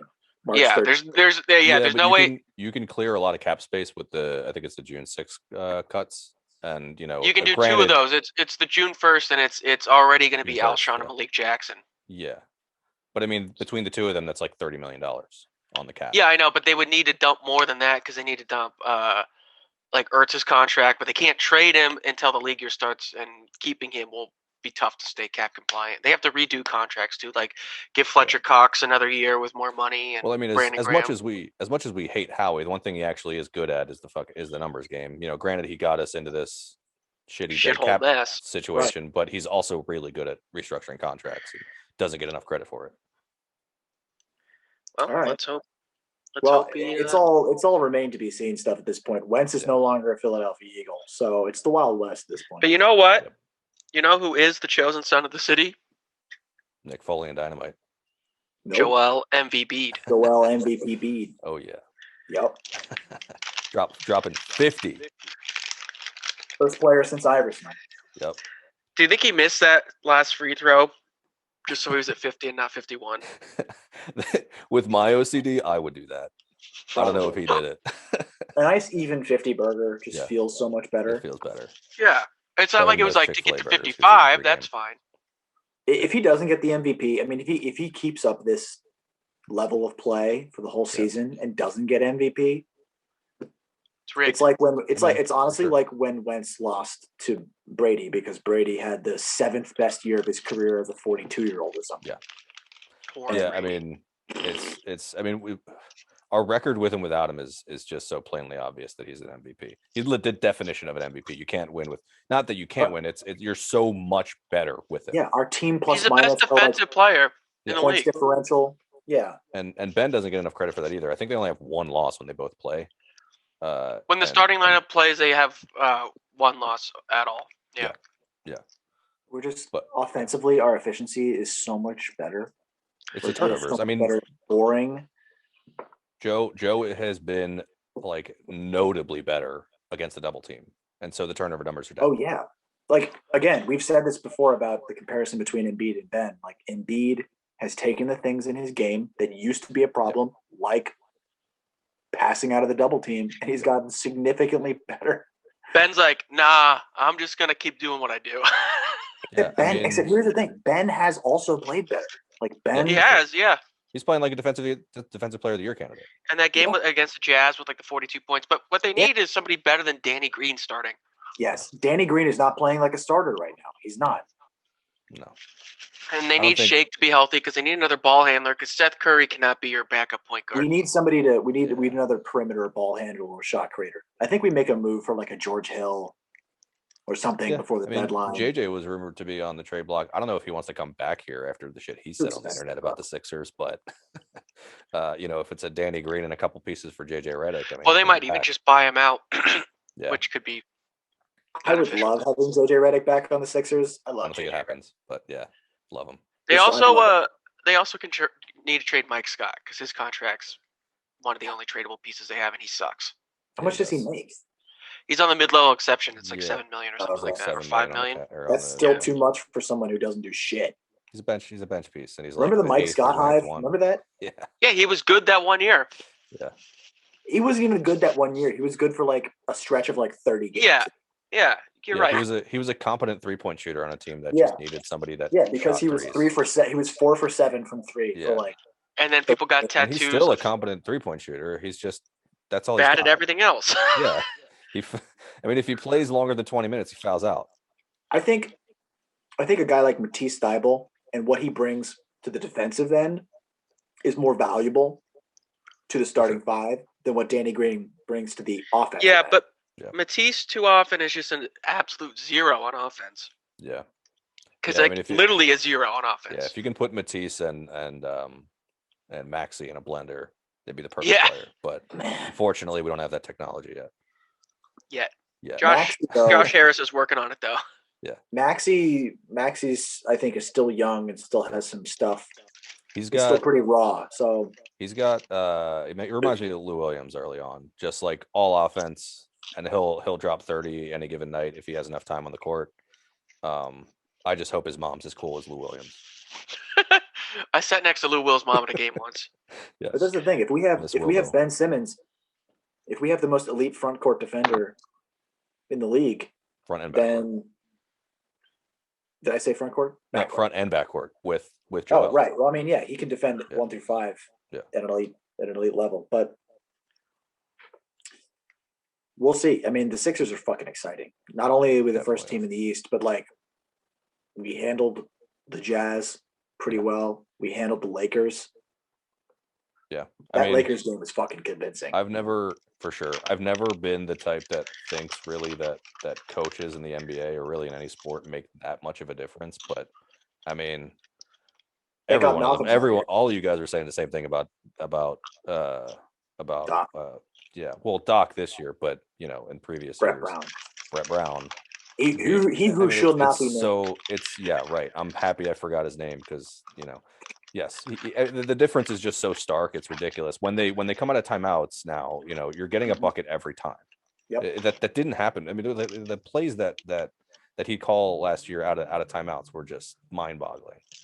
You had like one disappointing play this year for like the last shot of the game. I think it was that Portland game sucked. Yeah, it was a turnover. That's like the only thing that I can, and that was like a Ben, just a mistake from Ben, honestly. Mm-hmm. I also like what Doc is doing. He likes getting full bench minutes. He likes getting the whole second unit in. Yeah, except their second unit sucks. They suck. Well, that's been weird that he consistently is doing that when they suck. They suck. I think our second unit is really feast or famine. Like they're either able and to recently they've been sucking.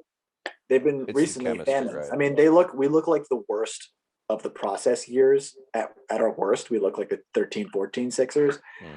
But at best, they can not just like. I mean, Dwight can't do anything without fouling. If you go into the playoffs with a healthy roster, like 1 to 5, and Dwight, Matisse, Maxey, I'm happy. Yep. And Isaiah Joe, maybe he grows into a good role player. Doc has said that. I think Doc's doing a lot for. I mean, our bench doesn't look great when they're all in there at the same time. But, Tobias, he had really Toby right. He had Toby on a bad team and on the Clippers for a while, and Toby was borderline, if not an all-star for sure when he played out there. Sure. Yeah, never made an all-star team. Right. When you can afford to have that type of history with a player and also just put him with 4 other guys that can kind of play basketball and have him play the way he did with the Clippers for 15 minutes of a game, and then you got the starters for the rest of the game. I mean, that's a good recipe, right? Toby or Doc is like the Toby whisperer. Yeah, seriously. He just gets him to play his best.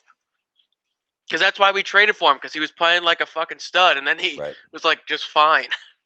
Well, yeah, I mean, it was a lot of like, the opportunity was there for him in LA, and it just wasn't when he came here, right? Because he wasn't the best player on the team. He was like the 3rd or 4th best player on the team when he came here. So but he plays so much more aggressive now too. Yeah. He has more confidence too than he did last year. Hell yeah, Toby's the man. Even though Doc has had the whole second unit on the court, sometimes he has shaken it up a little bit. There have been moments when like Tobias is the number 1 guy out there, and I think he really owns that. I really think he takes the opportunity when Ben and Joel are on the bench to be the guy who is the highest paid on the team. Doc has said that. When we go into the playoffs this year, Doc has said that he's going to switch a little bit off of doing what he's done so far with our second unit, and he's going to mix it up a little bit more. Which and I is think another really smart thing to do. Like, especially, this is a short. How many games are they playing this year? They're playing 10 last. Yeah. I mean, that's just a little bit shortened, but still, any good coach doesn't show everything on tape in the regular season, right? Yeah. Because you only have 16 games to win in the playoffs. If you show the league everything, then they know what's going to happen during those series. So unless you have LeBron James, I mean, some people are just the great thing about us is that also they're going to make a trade at the deadline. I'm sure. For sure, they always do. Yeah. For sure. I would love to get Zach LaVine, but we're not going to be able to get him without giving up Ben or Joel. So, or like all of our young players. Any trade that starts with Ben or Joel is a hard no. Hard no. Even though we were willing to do that for Harden, but I mean, I don't know what everybody's saying with Brooklyn. I don't think they're as good as people are saying. Durant's always hurt. He's not playing again. Yeah, I mean, if Harden were on this team, would we be more exciting? Maybe, but I mean, like, Ben is so undervalued on defense. It's ridiculous. So undervalued. Like, but also, he is as worth as who guards Joel Embiid on the Nets? Yeah. Nobody. Yeah, and you have 2 guys. You have 2 guys that can guard Giannis on the same team. You have 2 guys that can guard. You have 1 guy at least that can guard pretty much anybody on the Nets. I don't know why the Sixers are being overlooked comparatively to the Nets. Makes no sense. Well, and Matisse can guard those guys too. He just if he can get something going offense. It's because of the media thing. It's the reason that it's the reason that LeBron is an MVP for Brooklyn. Yeah. Well, LeBron is killing it. He is. He's not killing it like Embiid. Joel Embiid is the best player in the NBA right now. He is the best. The way that he's playing, he is the MVP. He'd get that respect if he played every game, but he doesn't. You know, they obsess over the fucking every game. It's like, who cares? I'd rather have the guy. He doesn't rest that many games. Yeah, I'd rather have the guy that's the best guy every time he plays. Yep. We've played like 30 games. He's missed like 4 or 5. Great, cool. That's okay with me. It's like I said, if we go in the playoffs with our 8 best players, I'm happy. Yeah. And if Ben and Joe are on the roster, if Malcolm were here, he would say, "I give a fuck about MVP. Win a fucking chip," and I agree with that wholeheartedly. Well, yeah, obviously. But number 11 there didn't get the MVP, but they won, so that's all that matters. Yep. John and I were at the game where he got hurt too. Yeah. That's how you guys was at the game where T.O. got hurt too. I was. I knew you were at that game. I am cursed. There's definitely a curse on this. No, game. but it counteracts when we go to games because I've never seen the Eagles lose. I've never seen them lose in person, except for Seattle. And Wentz got hurt in the first 2 minutes of the game. Oh, you went to the playoff game? You were at that game. I was at that game. Yeah. Oh, you mean freezing my the dirty hit, that Clowney? Yeah. Yep. I was at that fucking Clowney game. Similar to the hit that took Goff out of the game in the playoff game this year. Weird how Seattle keeps conveniently taking out the starting QB of the other team. Mm-hmm. Interesting. It's a good formula to win, right? Well, they haven't won in a while. Fuck them. Yeah. Fuck Seattle. I mean, I hope Russ gets traded. Fuck that city. That'd be funny if Russ got traded. Yeah, I love how much John hates Seattle, and he's from like 10. I don't hate the city. I just hate the Seahawks. Yeah, I really hate the Seahawks. Right. Yeah. I mean, that's what I mean. Like how much you hate on Seattle teams, being that even though you grew up 15 minutes outside the city. Yeah, 30. Yeah, I don't mind the Mariners. They just suck. I mean, you can't hate Griffey. No, why would I hate Griffey? Well, I mean, there's literally zero reason for you to hate Ken Griffey Jr. Right. He's from PA, even Denora, Pennsylvania. Yep. Represent. Is that on the Philly side? I don't even know where that is. No, I think it's on the Pittsburgh side because Stan Musial's from there too. Yeah, fuck Western PA. Idiots. Fuck that nothing part of the state. Idiots. Everything west of New York. Fuck off. If you're 2 hours outside of Philly, you can all the way fuck off. Yeah. That includes Jersey. Jersey. Down the shore. Yeah. Damn shore. South Jersey just considers himself Philly, you guys know. Yeah. Yeah, I'm from Cherry Hill. No, you're not. You're not from Philly. Where are you from? Cherry Hill. No, you're not from Philly. I saw a guy when we were at Jameson's, he was in the bathroom trying to talk to me about the football, and I'm like, with my mask, I'm like, I'm not trying to talk to you, dude. So I'm from Cherry Hill, bro. I'm like, cool. Don't care. Leave me alone, you drunk freak. Don't get your COVID all over me. Yeah, like don't talk to me in an enclosed bathroom right now. Like, ugh.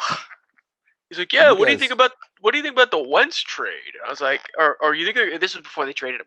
You think they're gonna trade him? I was like, yeah, they have to. I'm gonna go outside now. Yeah, I have to get away from me. Yeah, like don't get your germs on me, buddy. Yeah. What's the new Philly spot out there now with Philly West, RIP Philly West, Philly West? Man, it remains to be seen. Yeah. Yeah. That's a real sad development. Yeah. I mean, everything's pretty. I mean, there's places are open here, but it's like 25%. That's a real shame. Me and Redacted met at Philly West. Philly versus everybody would not be without Philly West. Without Philly RIP West. Philly West. I don't know if we have in-person or indoor dining here. We only have the outdoor that I've seen. Outdoor, yeah. Yeah, we're doing 25% here, I think, but it's too fucking cold. Nobody wants to go anywhere anyway. So I don't know if anybody's even doing that. Can you eat? But in that, as part of that 25%, you eat inside. Yeah, I think so. Oh. They space the tables out. Yeah.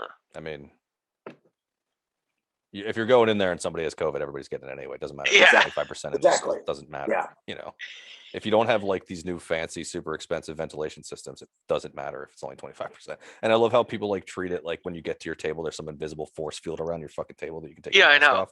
It's like, no. Even though it's like as soon as your food comes, you can take your mask off. And it's like, well, Yeah, I mean, I know. if you go into a place to drink, why even wear the mask too? Like, none of it makes sense. But it is what it is. Let's get this vaccine rolling. They do say that they're like, please keep your mask on until your food and drinks arrive. It's like, but then it's a free for all after that. It doesn't matter. Yeah. How does is that when you guys bring out the magic wand and Yeah. stop the COVID from coming into my face? Yeah.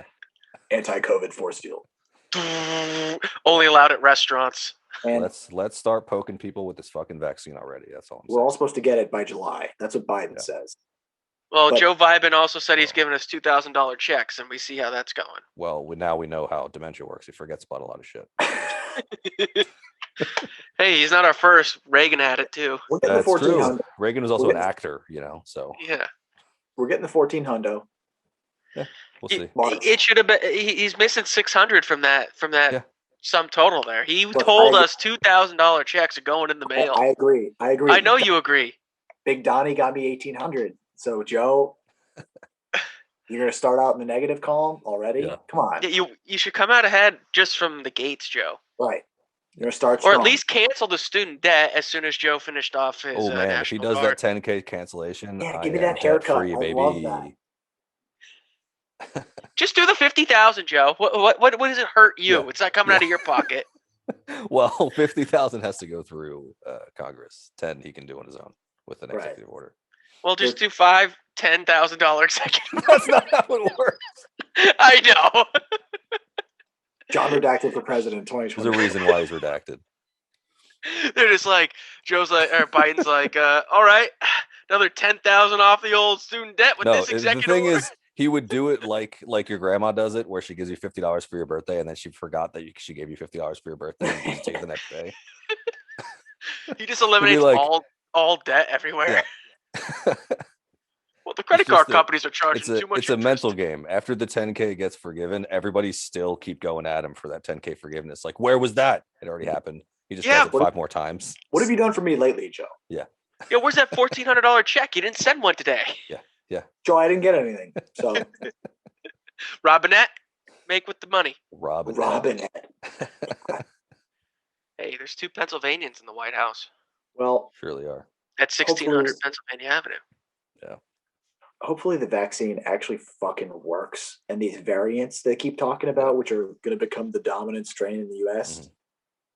Could you imagine? Well, I mean, the thing is with getting vaccinated is it stops variants from occurring. So allegedly, it's no, because if your body's fighting You the virus anti-vax that's now? active, if your body's I'm stopping the saying virus from taking hold in your body, then it can't evolve, and then I've you just can't read then that spread some of the the new experts aren't variant. entirely certain if the vaccines that are currently being distributed can protect against all of the variants that are. Yeah, that's. I mean, but herd the immunity will still probably.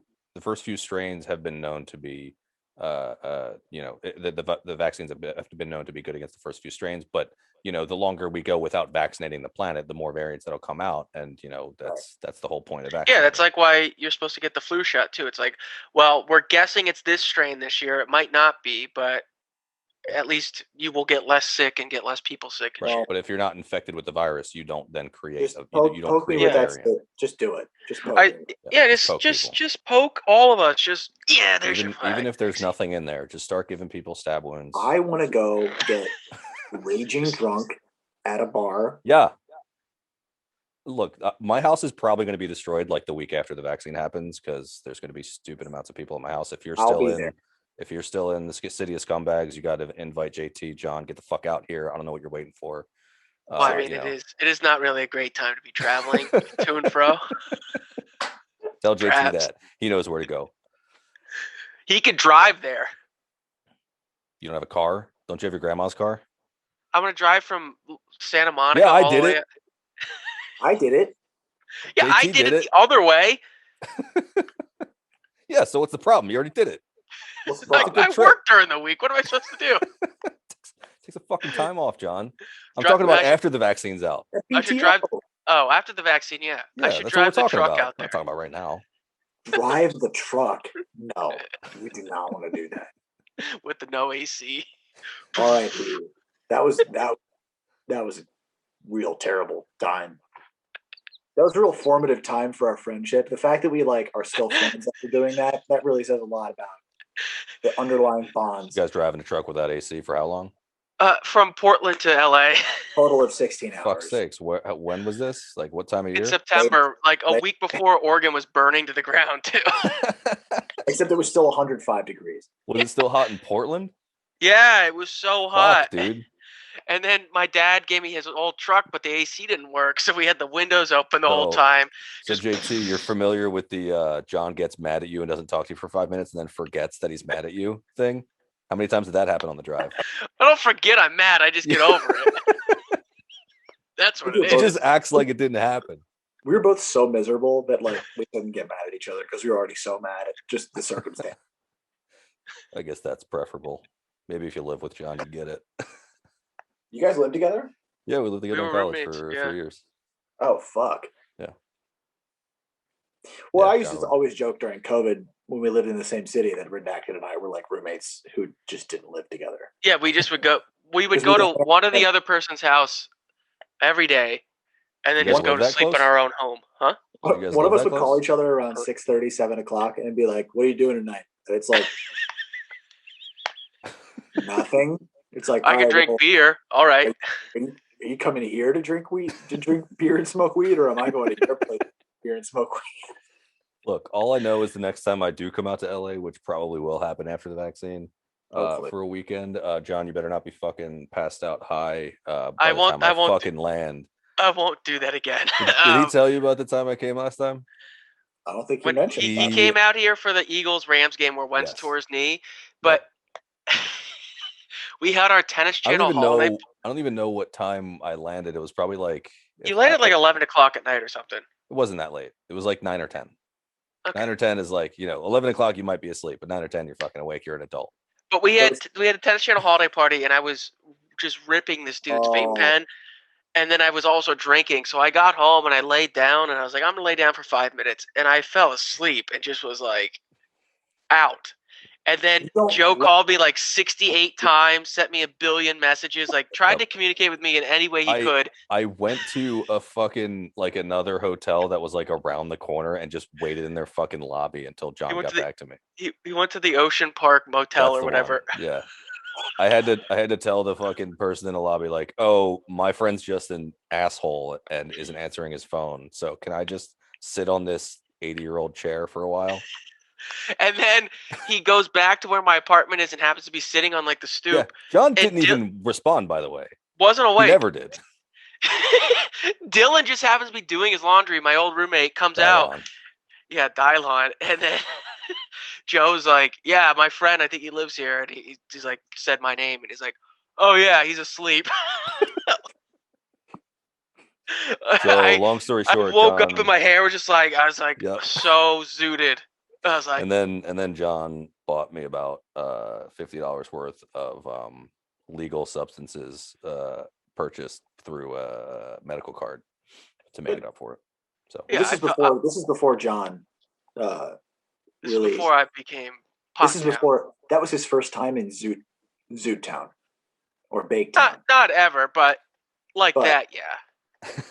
Yeah, definitely. You said you were ripping the pen. It probably meant you hit it like 12 or 13. Yeah. Oh, this is I was very. You're just like. Well, this is when they first like became popular too. So it was just like, I just was ripping it every 20 seconds, and then I just was like, dead. Yeah. He was so high that like he didn't like it didn't register with him that what he did was fucked up. He was just mad at me for waking him up. Like, what are you doing? What are you doing here? And I was like, oh yeah, fuck. Yeah, it was one of those wake ups where you just are like totally lost as to what's going on, and you're just like, what the fuck? You know those Tennis Channel holiday parties, man. That was the only fun part of Tennis Channel. That's the only fun of working anywhere, besides the money. Hey, I these Russians I deal with are pretty funny. Oh, at Robin Hood. Yeah, my moving company. Robin Hood now. Yeah, I love these types of old ladies. I keep joking with John that one day the Russian people who run his company are going to be like, "We're ready to move you to real business." The real business is going to be fake accounts on Twitter getting people fucking canceled. The real business is like going to be like an emissary for John Wick in the underworld or something. It's going to be influencing U.S. elections. Come on, guys. Yeah. But I have a Slack from one of the Russian guys. I love this types of old ladies. They are real dangerous on roads. Because a lady called in saying our trucks were driving too fast or something. And then he just responded with, hell truck. And that was so funny to me. I did one of those things where I just don't stop laughing at it for like an hour. I just kept looking at it, hell truck in all caps. She's like, they're speeding, they were tailgating, they honked at this lady, and his reaction was, LOL, hell truck. I love that. Just imagining some giant Russian dude with 1 billion guns typing "Hail truck." 1 billion. He's ready for the Civil War. Oh, you don't have to tell me. I know how much the Russians love their guns. Yeah, he's organizing it for sure. He loves Trump. Trump great for America. Well, Joe. I hope that we do one day get to drink 5,000 beers together. Fucking right. In whatever city. Yeah. That'd be fun. Come down and watch a Philly game. Or a Sixers game, rather. Sixers. Yeah. Maybe we can go to a Phillies game. Yeah, they just put in the Flyers and the Sixers just put in a request to allow 5,000 fans at games. Oh. Cool. Yeah. Remember when the Eagles had fans for like a game, and they're like, we can't do that anymore. Cardboard cutouts for the rest of the season. They kicked the shit out of that Baltimore fan. Yeah. Oh, yeah. Pete. Shout out Pete. Yeah, I mean, that's what you get when you go to a Philly game. Yeah, damn right. Well, Joe, when the world is not dangerous, I will venture back to the East Coast. Yeah, and I'll eventually make a trip to LA. Yeah, everybody does. Thanks for joining us, sir. Of course. Thank you for your time. I'm gonna. By the time I'm on next time, I'll probably have another jersey to hang up in the backdrop for you guys. Hopefully, it's not Ben Simmons. You'll have like I don't think he's going anywhere, so you're probably good with that, at least for now. I mean, fingers crossed. Real Muto and Bryce are safe. I'm not going to buy the jerseys though. I can't. I know, but yeah, because you know what? Since they are probably untradeable, they'll die or something. Yeah, every person that I've said that about has left the team or died. Literally. God. Yeah. At least Roy, you can wear because it is. Yeah, Roy, you can still wear. But like Mike Richards signed a 12-year contract. Wentz signed a 5-year contract. Well, they're traded the next fucking season. Richards signing the 12-year contract and being traded is pretty nuts. Yeah. I mean, he's the captain of the team. Captain of a team means a lot more in hockey than it does in football. 12-year contract. Traded because he's a drug. Gone. He's Chinese jersey though. It's fine. Flyers. Go Flyers. Go Flyers. Flyers. Oh, look at that piss water. All right, Joe, we're going to let you go. All right, Joe. Mike, get out of the boat. Get out of the boat. See ya. Guys, I'm going to get out of the boat. See ya. Get a hoagie in you. Peace, buddy. See ya. Bye.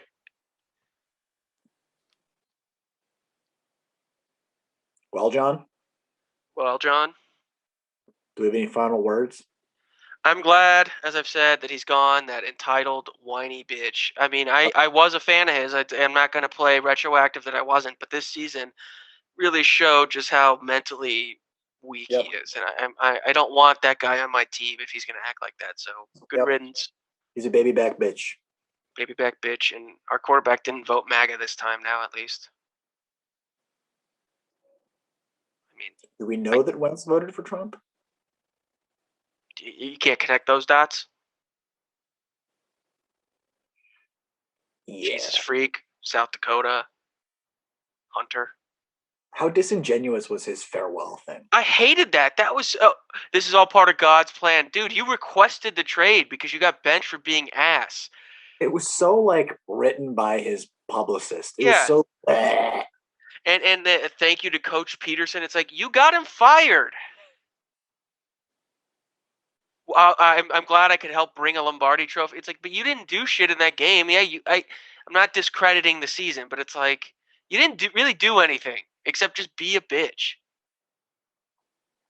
Afraid of Nick Foles, afraid of Hurts. Just annoying. Phillies signed JT though. Yes, the Phillies did sign JT. I can buy the jersey. Best catcher in baseball. Back in action. He broke his thumb, but he's okay. It's a fracture. He'll be fine. He'll be ready for training. It's fine. Yeah. Well, it's spring training now, but he'll be ready for the season. He'll be ready for opening day is what I meant to say. Yeah. All right, John. Well, till next time. I suppose we'll be back. I'll have a better backdrop for all the haters out there. Well, I wasn't hating. I mean, the haterade came out tonight that I don't have a good backdrop. I'll have a good backdrop. All right. Well, buddy, until next time. Right. Until next time. Don't do that. You can do the sound. Bye.